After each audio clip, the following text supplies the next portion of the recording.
Muy bien, muy buenas tardes para todos ustedes. Vamos a dar inicio a la semana número 15. Hoy tenemos el teórico número 15, que se titula Alineamientos éticos en investigación en salud. Para eso tenemos hoy con nosotros al doctor Manuel Loaiza Alarico, quien es profesor del curso de taller de elaboración de tesis y es investigador en el Instituto de Investigación en Ciencias Biomédicas. Así que vamos a dejar el tiempo con el doctor Manuel Loaiza, pero antes quería comentarles que prácticamente estamos finalizando la actividad del curso de taller de elaboración de tesis. La semana próxima estaremos tomando la última evaluación y por supuesto, no la semana próxima, la subsiguiente. La semana próxima estaremos prácticamente ya completando la entrega de los proyectos de investigación. Quiero comentarles que varios de ustedes tienen problemas con su asistencia, sobre todo a la parte práctica, así que comuníquense por favor con su asesor en el momento de la parte práctica porque varios de ustedes han estado teniendo faltas importantes y eso va a complicar el tema de su calificación. Vamos a recibir entonces ahora sí al doctor Manuel Loaiza, quien nos va a desarrollar la clase teórica del día de hoy. Adelante, doctor Manuel Loaiza. Muchas gracias, Johnny, por la invitación y la presentación. Hoy vamos a tocar un tema interesante que son lineamientos éticos en trabajos de investigación en salud. El tema ético es un gran campo que podríamos tener una conferencia o charlas en cada tema que se va a hacer. Sin embargo, voy a tratar de ser lo más sintético posible para que nos sirva un poco de aplicación en el proyecto de investigación que estamos haciendo. Para esto vamos a ver un poco la parte de la historia de lo que es investigación clínica. Y digamos que tenemos tres preferenciados, ¿no? Hasta 1900, de 1900 a 1947 y después del 47. En el primer periodo que está en esta gráfica, tenemos que antes de 1900 la investigación clínica es casual y predomina la ética de la beneficencia, ¿no? Es decir, qué es lo que mejor podría darse basado en la perspectiva del investigador.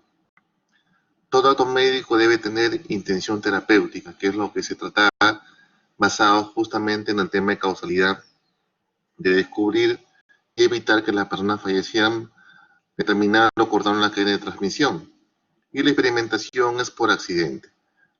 Se busca el azar, pero sin una causa muy contundente, y muchas veces esta experimentación se realizaba de forma casual, incidental, y no tenía un esquema como se tiene ahora. En un segundo periodo, entre los años 1900 y 1947, es lo que se llama el experimento moderno. Solo lo experimental es justificable como clínico. El campo clínico comienza a generar nuevas expectativas a través de enfermedades que se van conociendo justamente a través de los adelantos moleculares, bioquímicos. En cada año se van viendo cosas diferentes que permite un nivel experimental más justificable. Y se pasa a la medicina basada en la intención a la medicina basada en la evidencia, ¿no? Es decir, se comienza a recopilar información que permite realmente a través de diferentes estudios generar información mucho más globalizada sobre algunas enfermedades y cómo tratarlas, pero todas basadas en evidencia, no solamente en experimentos pequeños o circunstancias que pasaban antes. Recuerden que durante ese periodo existe la Segunda Guerra Mundial, que vamos a ver una fragmentación clara de todo lo que se transgredió en ese momento, tratándose de investigación. Y luego del 47 tenemos el tercer periodo, que es hasta hoy, que es la investigación clínica regulada y la nueva ética de responsabilidad en la experimentación. Entonces, estas son las tres fases marcadas que se tienen. El primer periodo, que es hasta 1900, la investigación fortuita y la ética de la beneficencia es lo que predominaba. Todo acto médico es per se clínico y por tanto beneficioso, ¿no? Entonces, lo importante era salvar al paciente. Y muchas veces hacía algunas técnicas asociadas a ver si resultaba con éxito. Por ejemplo, si yo tenía una sangría excesiva, podría usar sanguijuelas para sacar sangre y disminuir la hemoglobina en sangre, ¿no? Pero el tema es que también habría que ver si que genera un efecto secundario. La medicina se basaba en la intención de la curación, que era el error principal del médico. En este periodo la investigación se basa en el juramento hipocrático. El paciente es obediente al médico benefactor y confía en las decisiones del médico, ¿no? Entonces acá era yo soy el médico, tú el paciente, y ellos obedecían al tratamiento terapéutico que se hacía. Muchas veces ha hecho cosas sin querer hacer daño, pero a veces causan daño si no se tiene claramente el conocimiento del efecto de la técnica, instrumento, medición que se usa para determinar o de alguna manera para detectar o curar alguna enfermedad.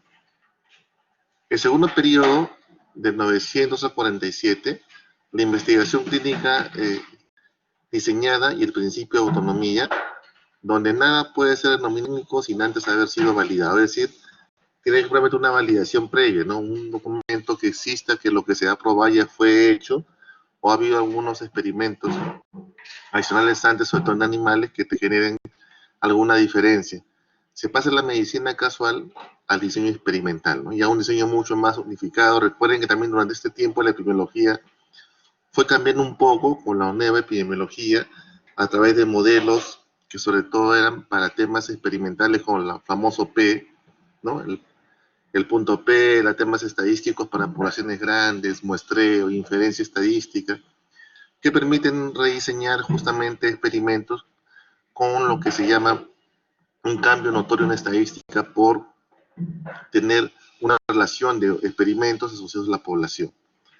La autonomía no siempre está garantizada, depende muchas veces qué tipo de estudios son o se realizan. Recuerda, también tiene que ver mucho acá siempre las fibras, las farmacéuticas grandes tienen muchas negociaciones que se hacen para las investigaciones en diferentes países, asociados también a la incidencia y prevalencia de la enfermedad donde hacen la práctica experimental. Se solicita el permiso del participante, sin embargo no se tiene en cuenta el daño potencial, ¿no? O sea, le dicen sí, puedes tener autorización, pero si pasa algo no se hacían responsables de este daño. Este periodo concluye con el Código de Nuremberg, publicado en agosto de 47, justamente después de la Segunda Guerra Mundial, y se encuentran algunos problemas que lo vamos a comentar más adelante. Si tenemos en consideración justamente la perspectiva histórica de la guerra que se inició en 1939 y terminó en 45, acá se hacen experimentos profundamente degradantes, dolorosos y hasta letales en prisioneros. El Tribunal Médico de Nuremberg estimó más o menos 275 millones de seres humanos asesinados en experimentos médicos nazis y 25 murieron en hambruna experimental. ¿Quiénes eran las víctimas? Eran los judíos, los gitanos, prisioneros de guerra soviéticos y alemanes discapacitados, sin consentimiento informado, muertes, desfiguraciones, discapacidad y a veces con actos de tortura médica. Tenemos, por ejemplo, acá algunos médicos nazis como Joseph Mengele, ¿nos han escuchado ustedes de él? Él era un médico que trabajaba justamente en los campos de concentración de Auschwitz, ¿no? Y Birkenau, donde comenzó a hacer algunos experimentos, sobre todo con los judíos que eran admitidos en esos campos de concentración. Acá lo que usaba él muchas veces algunos muerte en gas, tanto mujeres embarazadas, ancianos, o en algunos hacía lo que se llama inoculaciones intencionadas con tifus y otras enfermedades que finalmente hacían ver el tema de los efectos que se tenía. También trabajó con gemelos, estudió con gemelos y lo que él hacía es inyectaba cloroformo directamente al corazón. En algunos casos, para verificar cómo era el efecto en la persona que era gemelo, y si alguno fallecía tenía que matar al otro para tener esa comparación que estaba haciendo. Entonces, fue terrible realmente los experimentos que hicieron. Después, Karl Klauber también es un ginecólogo alemán que realizó experimentos médicos en sujetos del campo de concentración de Auschwitz y estaba más que todo haciendo experimentación con rayos X, ¿no? Es decir, sometía a personas a radiaciones excesivas de rayos X con la finalidad de esterilizar a través de este método. Después Edward Wills, que también es otro médico que tuvo la responsabilidad de todos los trabajos llevados a cabo en la sección médica de Auschwitz, era, digamos, el jefe médico de todos los eventos que se hacían y corresponsable de muchas de las cosas que se hacían ahí, ¿no? Otro como Ari Berheim, por ejemplo, es también otro de los médicos alemanes, queda conocido como el Doctor Muerte. ¿No se han escuchado unas películas? Justamente Ari Berheim es conocido como el Doctor Muerte, ya que se le acusa de matar y torturar a muchos reclusos a través de diversos métodos, tales como inyecciones directas de compuestos tóxicos en los corazones de las víctimas.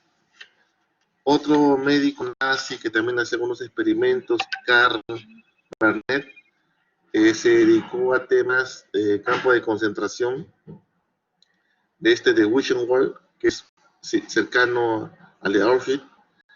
Acá se dedicaba a hacer curas de la homosexualidad a través del uso de hormonas, ¿no?, en diferentes dosis para ir viendo los cambios hormonales producidos en los cuerpos humanos. Y el otro, como Sigmund Rascher, es famoso los estudios que hacían sobre todo por tema de presión y congelamiento, que estaba asociado a la exposición de los pilotos que estaban pilotando aviones y cómo en los efectos de la altura, en la capacidad intracraniana y también de congelamiento, sobre todo los que caían al mar, y comparaba a personas metiendo a los prisioneros a congelamiento con diferentes ropas, tratando de buscar una mejor forma de sobrevivencia. Todos estos finalmente a veces fallecían y realmente sin ningún consentimiento de lo que pasaba. Entonces miren, estos experimentos nazis, entre comillas, científicos, se tuvieron que ver con hermanos gemelos, como visto, con trasplantes, traumatismos craneanos, por ejemplo, ¿no? Algunos se traumatizaban, o hacían golpes traumáticos a las personas para verificar el tema de callosidad o el tema de sutura craneana que se tenía y cuánto tiempo demoraba, sobre todo en épocas de guerra, para saber y más o menos tener tiempo en la atención del paciente, congelamiento. Se inyectó malaria, gas mostaza y fosfógeno, que era usado en el tema químico, y lo que se quería ver el efecto de personas para saber cuánto duraba, qué efectos tenía para poder seguir a ir a otras ciudades invadiendo. Con sulfamidas, potabilización de agua de mar, hambruna, esterilización, también se vio con tifus, ¿no? Personas que tenían tifus, por ejemplo, todas eran llevadas a las cámaras de gas y luego se iban viendo los efectos estancientes, bombas incendiarias, ¿no?, las quemaduras, de diferentes tipos de quemaduras y cómo se podían ir considerando hasta qué punto graves, mortales, y cómo se tenían que curar, lo cual inducían estas quemaduras de primer o tercer grado a los presos, y bien con ellos justamente la curación. También el impacto de altitud, lo que le comentaba, los pilotos, la presión intracraneana, las inseminaciones artificiales, la colección de esqueletos judíos, insesiones, estudios de embriones y fetos. Es decir, se hizo muchos experimentos, se tuvo mucha información, pero basados en ningún criterio ético que se debía considerar. Es por esto que a raíz de eso nacen algunos documentos éticos que se han ido con el tiempo mejorando, que son, digamos, la base de investigación clínica. Y estos son el Código Nuremberg del año 1947, la Declaración de Helsinki el año 64, el Reporte de Belmont del año 78, la Conferencia Internacional de Armonización, que es ICH, y las pautas de la CIONS el año 93, ¿no? La CIONS es el Consejo de Organizaciones Internacionales de Ciencias Médicas, que se reúne y da las pautas que se tienen hasta ahora. En cuanto al tema de Nuremberg, como justamente lo comentamos, a causa de los experimentos realizados durante la Segunda Guerra Mundial, los países se reúnen justamente para el tema de investigación y se plantean 10 puntos, entre los cuales más importantes tenemos, por ejemplo, el consentimiento informado esencial, ¿no?, que permite o da la libre elección y libertad para retirarlo del estudio, dependiendo del paciente que es informado sobre el tema. O la ausencia de coerción, ¿no? Que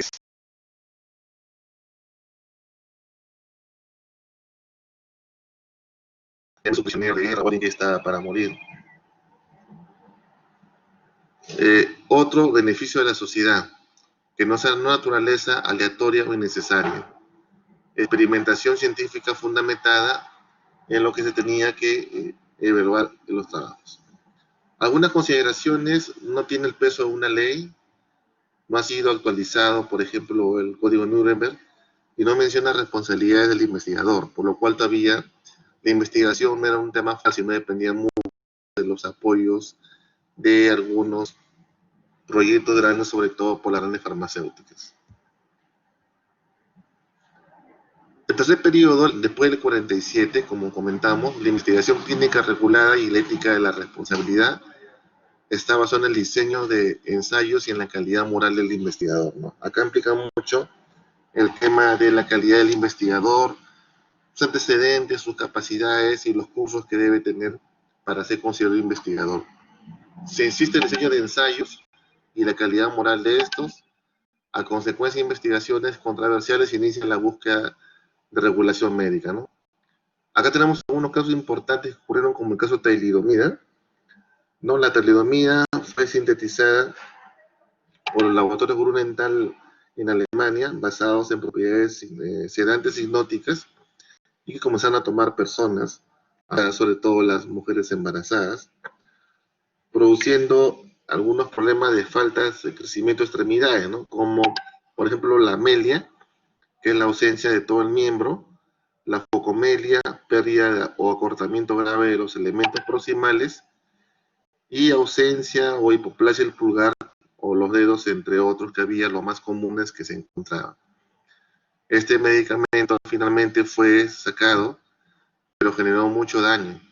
Otro, como el caso de Jewish Chronic Disease Hospital, que se basó en la investigación del cáncer sin consentimiento informado, ¿no? Se introdujo células cancerosas a personas que estaban afectadas para ver el efecto que se tenía.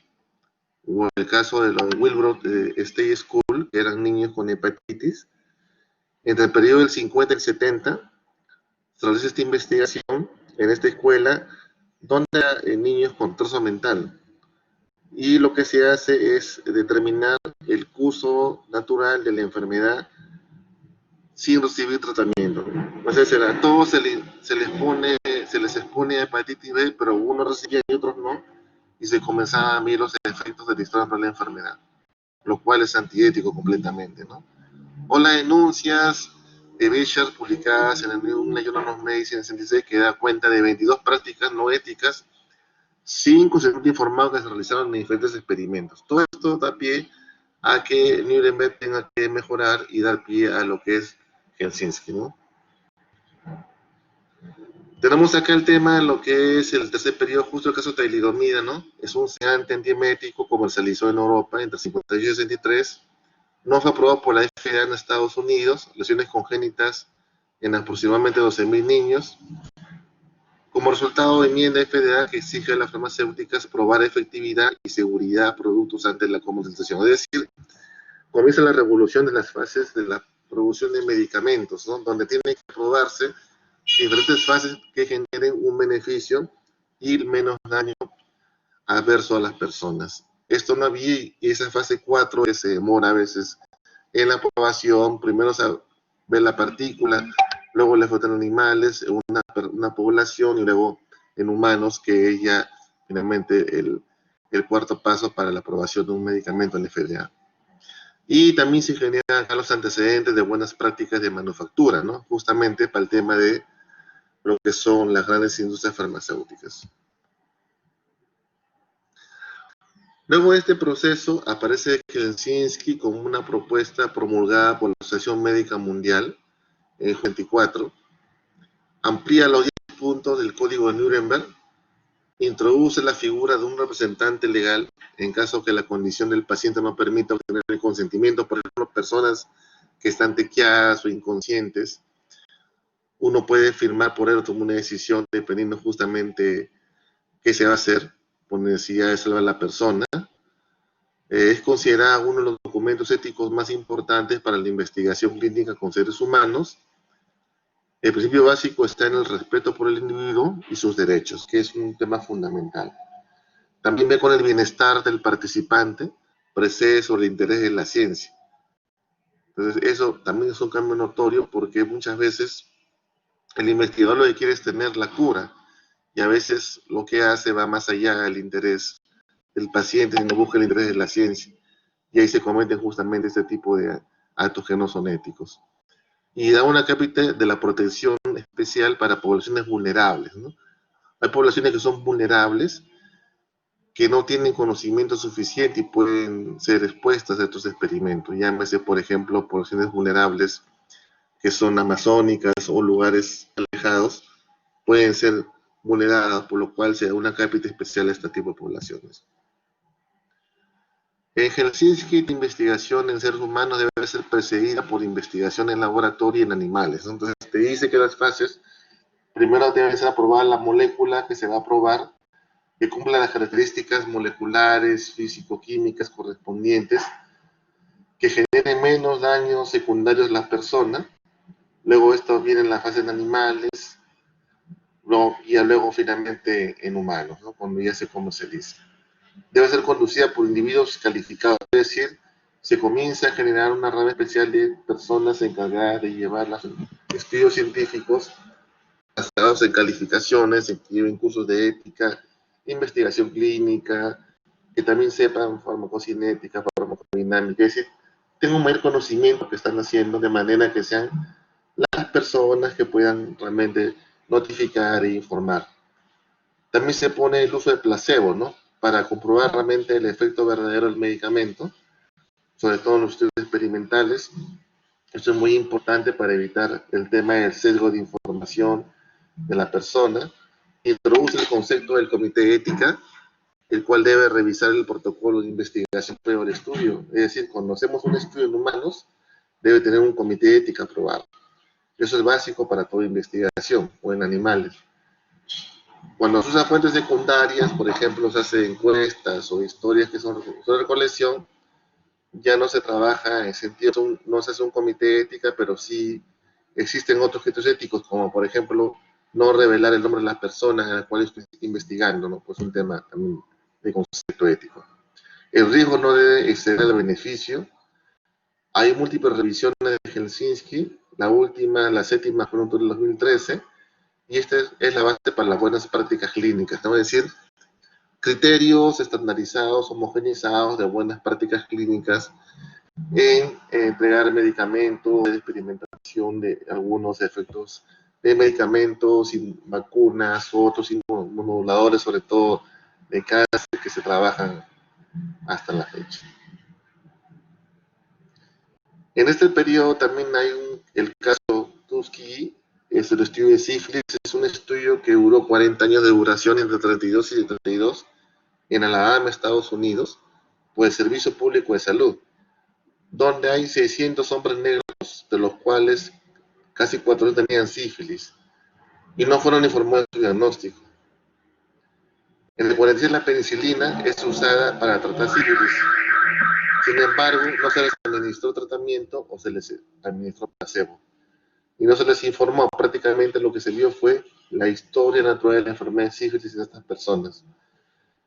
Esto originó una serie de secuelas, como 28 fallecidos de causa de sífilis, 100 fallecidos por complicaciones relacionadas, 40 esposas contagiadas, 19 niños que habían contraído la enfermedad al nacer, ¿no? De sífilis congénita. Este problema, el 97, llevó a que Bill Clinton ofrezca disculpas públicas al gobierno, establece una reparación civil económica a los sobrevivientes, por ejemplo, ¿no? Entonces, este estudio impactó negativamente en la confianza de los ciudadanos en el sistema de salud pública, porque no sabían realmente si la salud pública estadounidense era realmente sincera con lo que estaba haciendo o seguían haciendo experimentos. A raíz de esto, que genera todo un tema de confianza en el tema de salud pública y las acciones de costo-beneficio, se elabora el reporte Belmont y se crea la Comisión Nacional para la Protección de los Seres Humanos en Investigación Biomédica y Conductual. Y se crea el Acta Nacional de Investigación y los consejos institucionales de revisión, es decir, que existan revisiones previas de los protocolos de investigación, todos aquellos que se trabajan en humanos y en animales. Entonces, el reporte Belmont, en el año 78, luego se publica y suspenderse el experimento de Tuskegee, el Departamento de Salud Pública, Educación y Bienestar de Estados Unidos revisó las regulaciones existentes para proteger a los participantes en el estudio, es decir, debería existir algunos reglamentos que realmente protegiera a los que van a participar. En el 78 se generó el documento Principios Éticos y Directrices para la Protección de Sujetos Humanos en la Investigación, ¿no? Denominado como reporte Belmont, pero estos son diferentes parámetros importantes. Sobre todo, hay tres principios fundamentales en las investigaciones, que es respeto a las personas, la beneficencia y la justicia, ¿no? Son los tres puntos importantes que debe ir justo en la cápita que hacemos del proyecto de investigación con los temas éticos.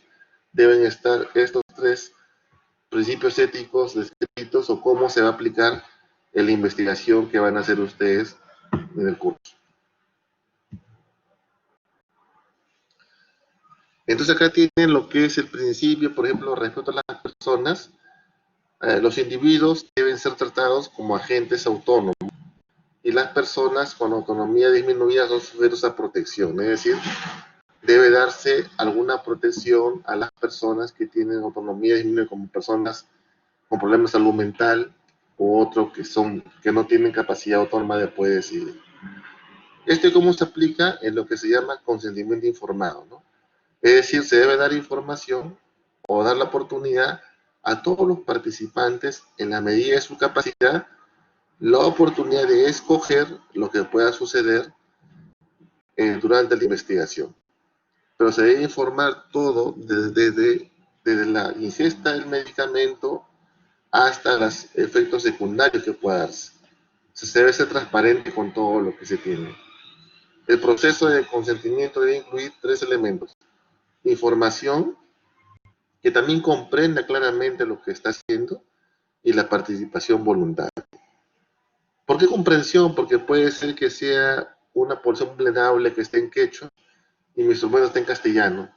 No me voy a entender, no decir sí, pero al final no he entendido realmente los riesgos que puede correr la persona. El tema de beneficencia es que los participantes humanos no deben ser lesionados y la investigación debe maximizar posibles beneficios y minimizar posibles riesgos, ¿no? Esto es muy importante, tiene que ver mucho también con las partículas que se están haciendo y ver el efecto secundario que se tienen. Y esto ve en la aplicación, en la evaluación de riesgos y beneficios. La naturaleza y espectro de los riesgos y beneficios debe ser evaluado de manera sistemática. Y en cuanto a justicia, los beneficios y riesgos de la investigación deben ser distribuidos apropiadamente. Esto tiene que ver con la selección de los participantes.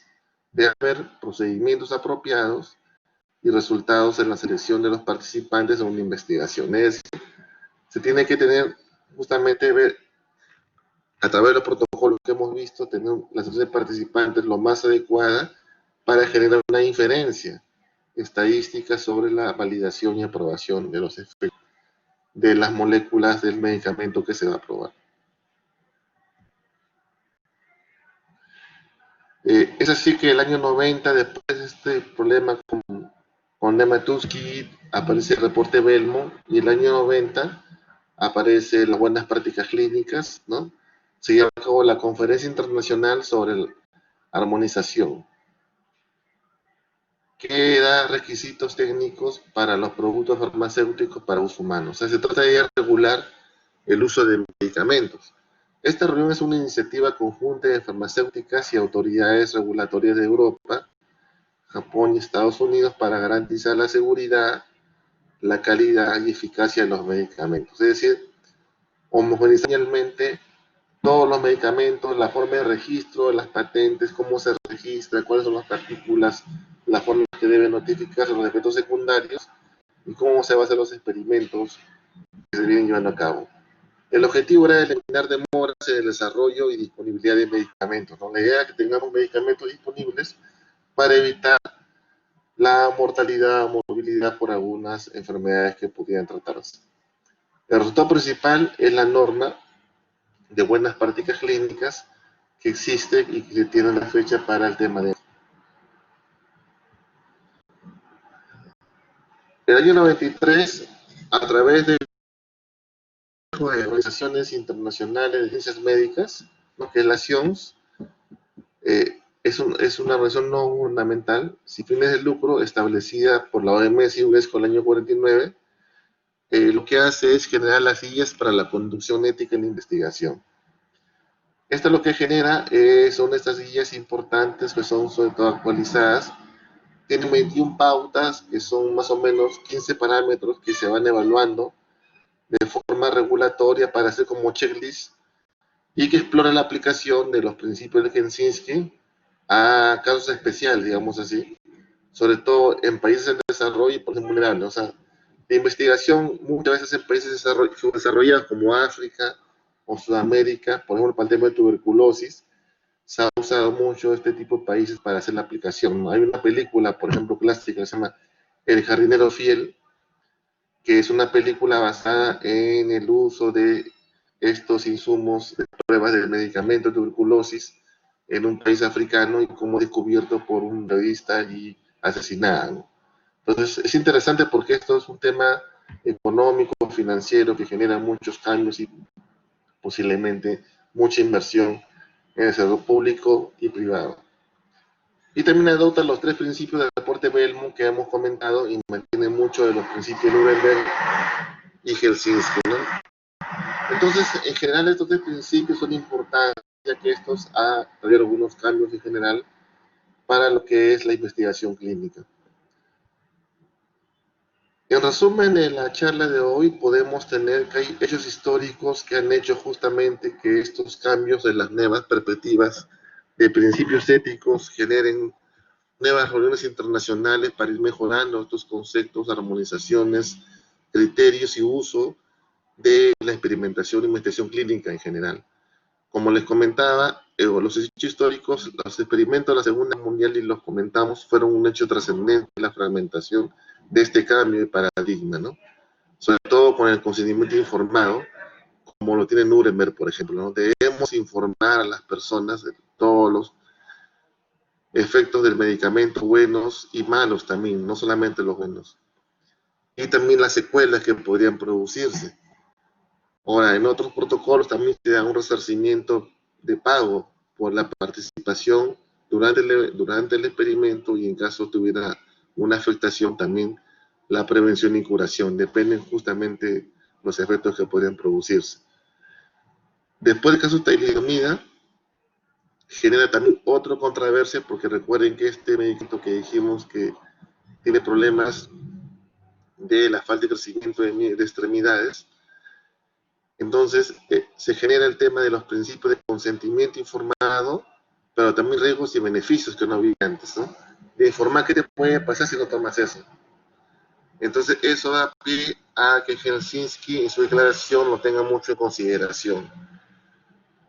Luego que publicara Richard en la New England Journal of Medicine en 66-22 prácticas realizadas de forma sin consentimiento informado, Helsinki hizo algunas enmiendas y están basadas en el bienestar y derechos de los pacientes y sobre todo que se formen comités de éticas, ¿no? Que no solamente hay uno, sino que hayan varios comités de éticas que tengan las capacidades de poder revisar investigaciones, ensayos clínicos y que realmente sean aprobados a través de personas que ya tienen una capacidad especial, que son los investigadores que deben ser calificados bajo ciertos parámetros. Después del caso Tuskegee, que hablamos de la sífilis y historia natural de la enfermedad, que es otro revuelo en Estados Unidos a través de dudar del sistema de salud pública, se crea el reporte Belmont, sobre todo con 3 aspectos principales, ¿no? Consentimiento informado, respeto por las personas y la beneficencia y la justicia, que es el tema principal de muchas de las investigaciones que estamos desarrollando. Y llegó un tercer momento, investigación en tercer mundo, cuando se ven muchas investigaciones, sobre todo en países que son subdesarrollados, que llaman tercer mundo, lo que se genera es a través de las pautas de las CIONS la universalidad de la ética y la investigación, ¿no? No solamente para los países desarrollados, para los subdesarrollados, como África, como les comentaba, se hace mucha investigación, sobre todo el tema de tuberculosis, VIH o malaria, que eran unos temas principales de mortalidad, y los medicamentos que se dan probando a través de las diferentes empresas farmacéuticas para tener la molécula especial y la patente que le permita poder ejercer un beneficio económico. Entonces, como ustedes pueden ver en esta presentación, hemos rápidamente abarcado varios aspectos, sobre todo cómo se fue generando los temas éticos a través de hechos que lamentablemente son hechos históricos que originan problemas y personas afectadas, pero que generan también cambios en la declaración de estos aspectos éticos que debemos considerar cuando hacemos investigación clínica. Número uno, que ahora los investigadores tienen que ser personas calificadas siguiendo cursos de ética, de evaluar otros anexos más, como por ejemplo tener algunos estudios adicionales de conocimiento en la investigación médica, conformar un equipo de trabajo, buscar el beneficio de las personas, consciente informado, y sobre todo la beneficencia, y no solamente que conozcas y tengas la cura, sino que realmente veas el efecto de una persona que lo va a tomar. Y que finalmente la persona entienda claramente y comprenda qué está haciendo, que los efectos que pueden generarse él tiene que estar consciente. Y eso es parte justamente de la comprensión del consentimiento informado que se debe realizar de forma en un ambiente especial donde se pueda notificar, que se entienda claramente lo que se dice, en el mismo lenguaje materno de preferencia, que realmente permita crecer y tener claro las consideraciones éticas de investigación. Entonces, esto sería toda la presentación del día de hoy. Muchas gracias a todos. Gracias, doctor Manuel Loaiza, por esta excelente presentación el día de hoy, con una visión panorámica de lo que significó justamente las etapas en la historia moderna, de lo que significa los lineamientos éticos en investigación, en los trabajos en salud en general. De esta manera, entonces, hemos revisado los conceptos más importantes que tienen que ver con los lineamientos éticos en investigación. Queda claro que la ética marca el rumbo de la investigación y hoy forma un pilar muy importante sin el cual no se puede llevar adelante ningún trabajo de investigación.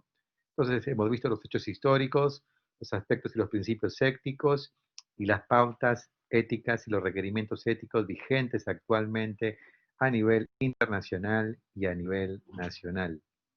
En lo que respecta a nuestro país, los órganos reguladores de lo que significa investigación clínica en los Estados Unidos está supervisado por lo que es la FDA o la FDA, la Food and Drug Administration, y sus equivalentes en Latinoamérica, llámese COFEPRIS en México, ANMAC en Argentina, y en Perú el Instituto Nacional de Salud es el encargado, el responsable de poder generar entonces lo que significa la regulación, la revisión, los registros de todos los trabajos de investigación y de los ensayos clínicos.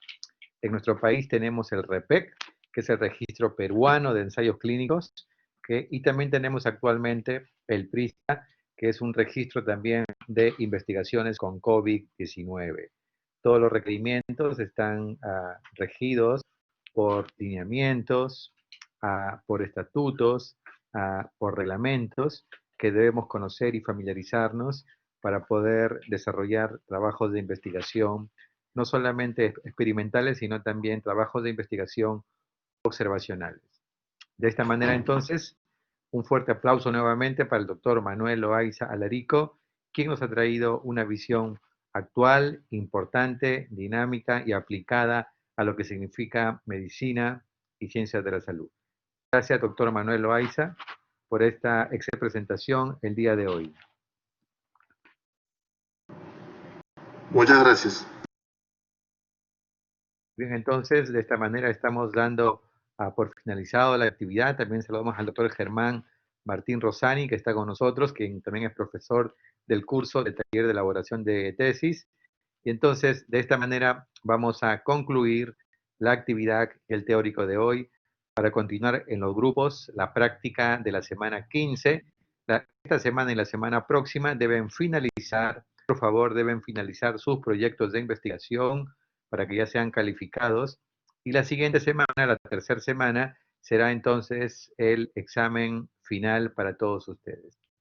De esta manera concluimos el teórico. Muy buenas tardes.